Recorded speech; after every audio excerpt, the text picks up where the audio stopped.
Welcome to my very first YouTube video, and I'd like to share a deck profile based off Dark Magician since everyone tries to make it playable.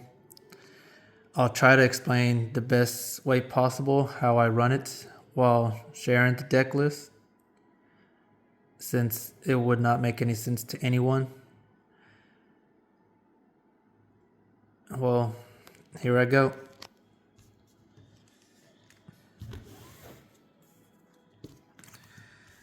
Two Dark Magicians, since it's very standard in any Dark Magician deck. And since this deck will consist of a lot of bricks. A Red Eyes Black Dragon, obviously for the Red Eyes Dark Dragoon combo.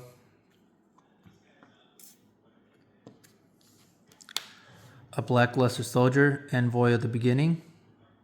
Even though it's heavy on dark, I usually play it since no one sees it coming. And it goes for the extra swing or just to target a creature on your opponent's side just so it can board removal. Timaeus, the United Dragon, for the fusion, is your walking poly.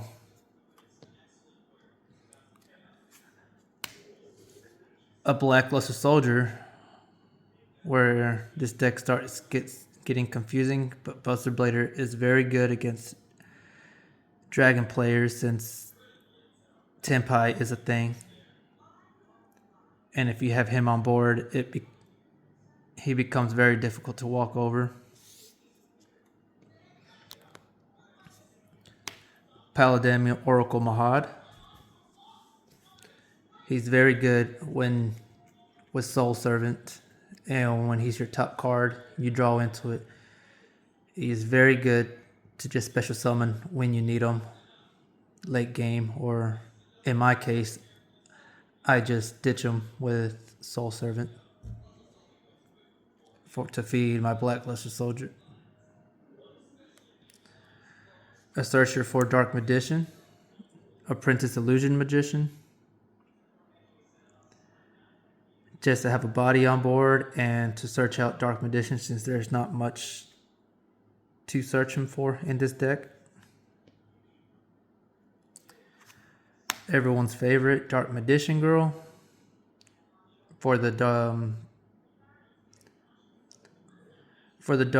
Dark Magicians combo.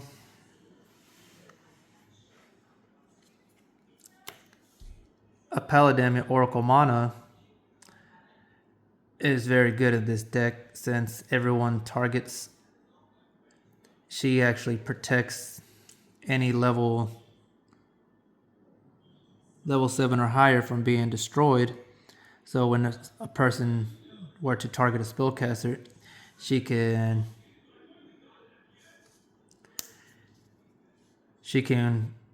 activate her effect to special summon, and it's an easy way to bring out Dark Magician Girl. Same as Mahad. Blazing Cartesia, the Virtuous, is a great substitute for Timaeus. Even better since her ability allows you to fusion summon even on your opponent's turn. So if she were to be targeted, you can chain using her effect to fusion summon.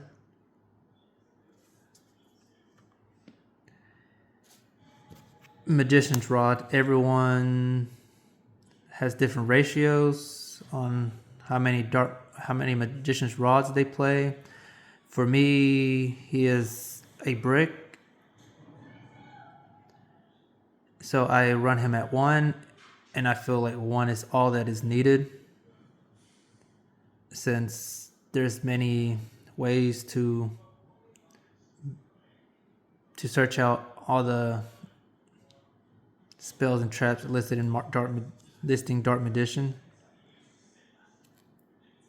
And it's easy to recycle to send your Dark Magician to grave to special with the Dark Magic Circle and Eternal Soul combo.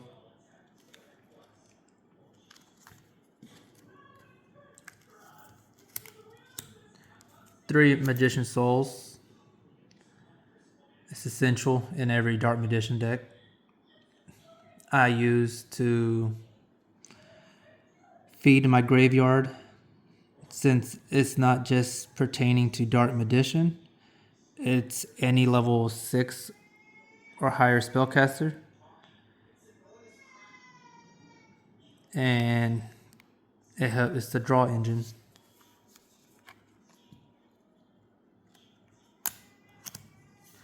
Two Illusion of Chaos. Everyone uses to search Magician's Rod or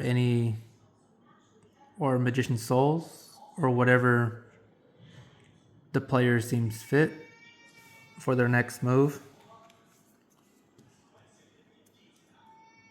And it's also a fusion material for Magician of Chaos. Next up, 3 Red Eyes Fusions, a card no one really uses anymore. No one sees it coming as well. So I usually hold it before I get Ash, but it works. And it's great for board removal. Once Dragoon's out, destroy 2 of my opponent's cards and still have a negate available. Magical Eyes Fusion, since my graveyard is always filled with spellcasters, and it becomes easy for me to make a fusion monster in case up against the wall. Everyone's favorite board removal, Raigeki.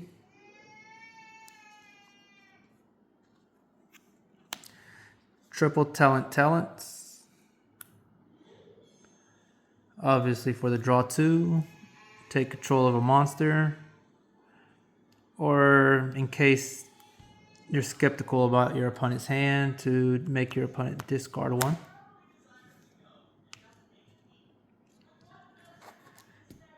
Next card, Soul Servant. Since I run all 4 of the requirements for this, it's easily a +4.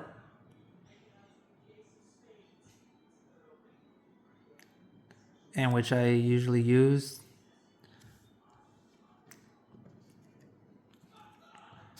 Call by Grave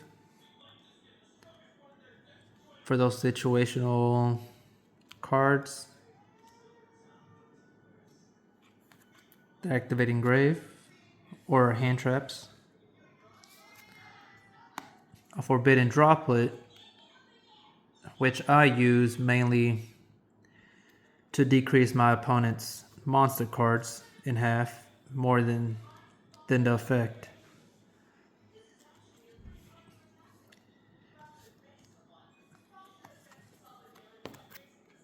Destruction Swordsman Fusion is a very great card to use in my deck. Mainly with Soul Servant, I can ditch it to draw 1, and it also has the ability where I can send 1 card from my hand to the graveyard and add it back to hand. So my Magician Soul always has a card to use if I choose to draw 1, or if he were to maintain on board for an additional turn.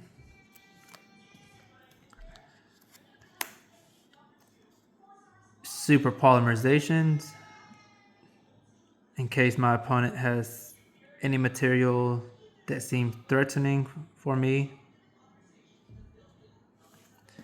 Secrets of Dark Magic, to fusion summon any card that's suitable. A card no one really uses now, which I've been using since it came out from Legacy of Destruction, is Metaltronus. It allows me to bring out any fusion. It targets one face-up non-token monster my opponent controls. Special summon one monster from my hand, deck, or extra deck that has two of the same type, attribute, and or attack, and it has its effects negated. And if it were to be the same creature, I could choose to banish them both face down.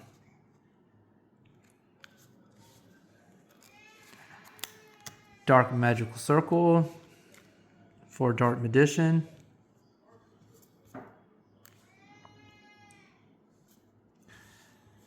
Magician Salvation for the Dark Magical Circle and Dark Magician.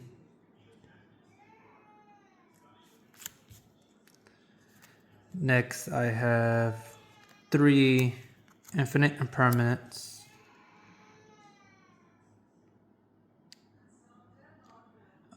For my only hand trap if I were to use it as it.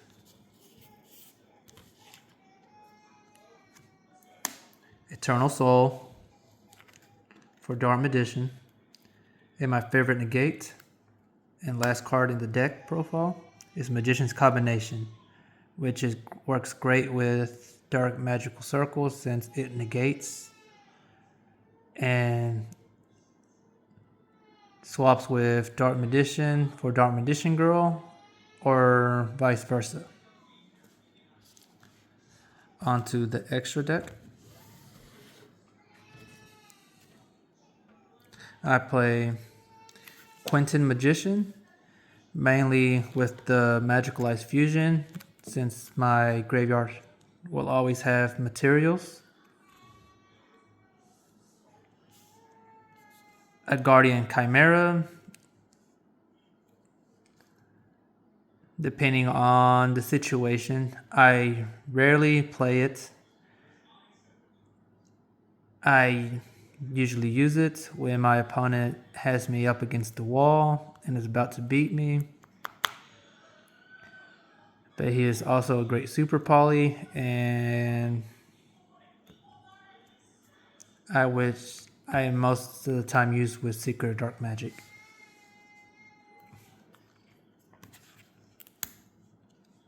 Red Eyes Dragoon. As everyone knows, it pops up to 1 to 2 depending on how many materials were used for it.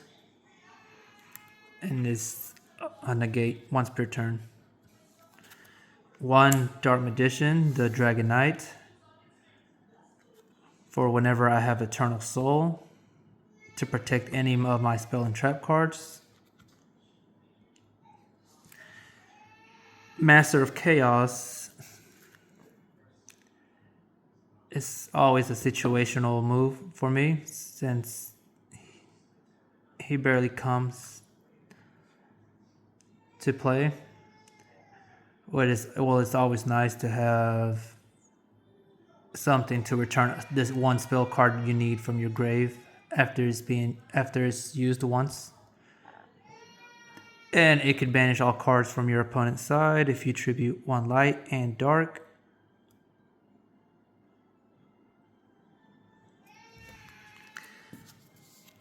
Mysterion, the Dragon Crown. He's really great in this deck since it only requires a spellcaster monster and a dragon monster. And when you have monsters that special summon a specific type, you can activate the effect to banish all of those types on board, which essentially becomes a board wipe depending on what you're playing. The only downfall is that he loses 100 attack points for every card that is banished in your zone. Here comes the cards that usually don't make sense in the deck.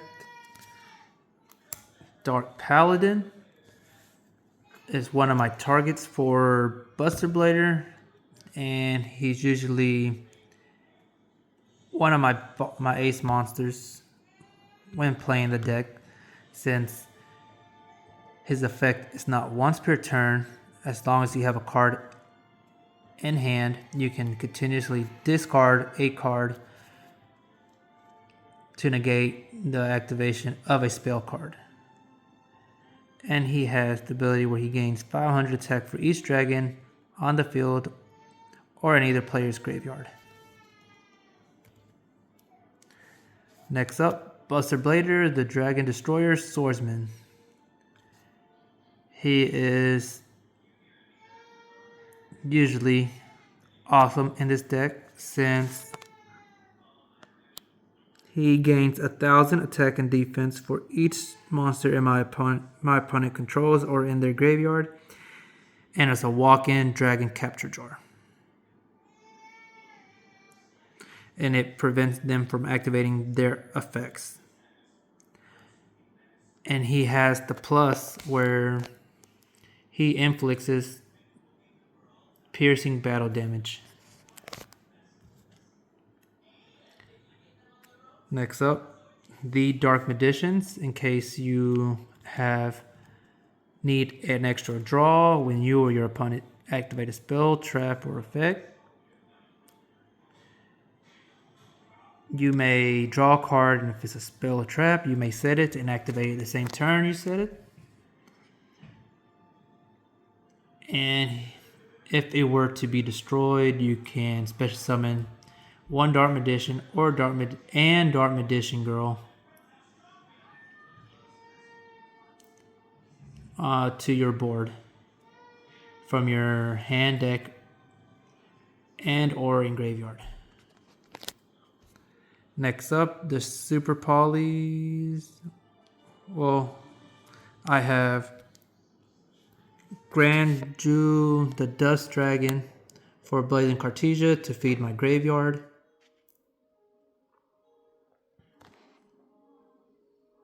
Which is usually good since I mainly use it for extra stuff.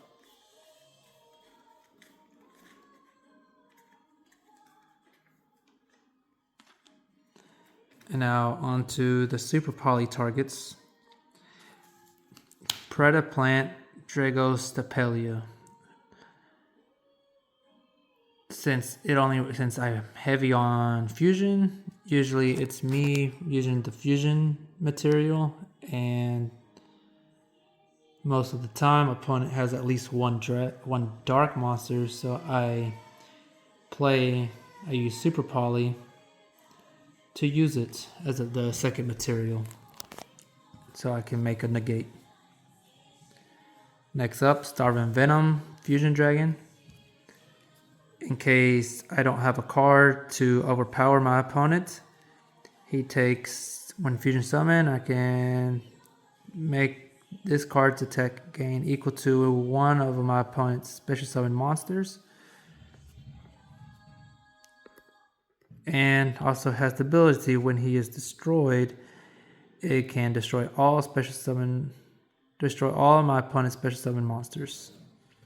Next up, Garura, Wings of Resident Life. Obviously to draw a card when it's sent to the grave. And what most people don't really know is that it does double damage. Next up, Mud Dragon of the Swamp, which is usually the best card to tick off your opponent, since it's a very weak fusion monster. But it works great in this deck since it can change its attribute to anything that you choose, which is great for in case I need it for Predaplant Dragospelia or my Starving Venom. I can make it turn into a dark.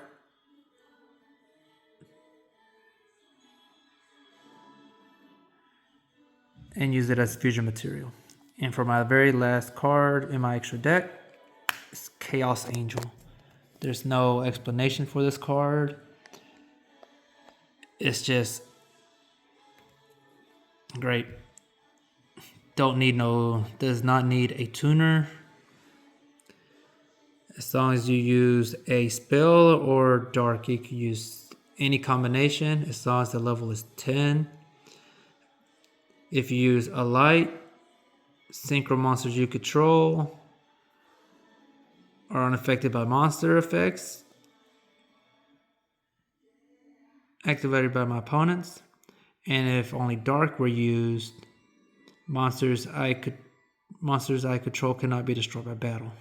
If you use both a light and a dark, you can have both its effects active. Sadly, I don't have an extra deck. Most of the time, I don't have to go into it. If I had to say a win ratio for this deck out of 10, we'll give it a 7 out of 10. But it's rare whenever I take the loss with this deck. It could use a little more improvement, but at the moment I'm very happy with and content with this deck, and hopefully it continues to bring me wins. I'm constantly coming up with new combos, which is great. Hopefully you enjoyed this video. If you have any questions, just leave a comment, and hope you guys enjoy this video. Thank you.